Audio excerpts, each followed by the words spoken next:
গেল ৯ আগস্ট কলকাতার আরজিকর হাসপাতালের চতুর্থ তলার সেমিনার হল থেকে উদ্ধার করা হয় ইন্টার্ন নারী চিকিৎসকের মরদেহ। প্রথম দিকে হাসপাতাল কর্তৃপক্ষ একে আত্মহত্যার ঘটনা বলে চালিয়ে দেওয়ার চেষ্টা করলেও তীব্র আন্দোলনের মুখে ধর্ষণ ও হত্যা মামলা দায়েরের পর শুরু হয় তদন্ত কাজ। পুলিশের কাছ থেকে মামলা হস্তান্তর হয় ভারতের কেন্দ্রীয় গোয়েন্দা সংস্থা সিবিআইয়ের কাছে। তবে হত্যাকাণ্ডের 10 দিন পেরিয়ে গেলেও এখনও কোনো কুলকিনারা করতে পারেননি সিবিআই কর্মকর্তারা। হাসপাতালের কোথায় ধর্ষণ ও হত্যার ঘটনা ঘটেছে তা নিয়ে তৈরি হয়েছে ধোঁয়াশা। সন্দেহের তীর কলকাতা পুলিশের দিকেও। মরদেহের ময়নাতদন্ত নিয়ে তাড়াহুড়া করার অভিযোগও পাওয়া গেছে। সিবিআইয়ের ধারণা হত্যাকাণ্ডে একাধিক ব্যক্তি জড়িত থাকতে পারে। এছাড়াও অপরাধ সংগঠনের জায়গা সম্পর্কেও নিশ্চিত নন তারা। হাসপাতালের জরুরি বিভাগ সহ 3 তলা পর্যন্ত 3D স্ক্যানার দিয়ে পরীক্ষা নিরীক্ষা চালানো হচ্ছে। সকাল 11টা নাগাদ সিজিও কমপ্লেক্সে এদিকে চতুর্থবারের মতো আরজিকর হাসপাতালের সাবেক অধ্যক্ষ সন্দীপ ঘোষকে জিজ্ঞাসাবাদ করছে সিবিআই।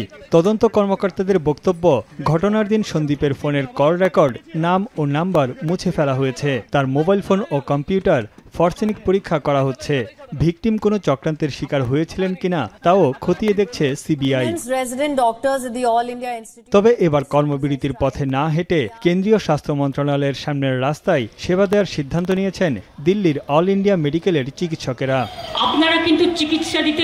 তবে চাপ বাড়ছে রাজ্যের মুখ্যমন্ত্রী মমতা বন্দ্যোপাধ্যায়ের উপর।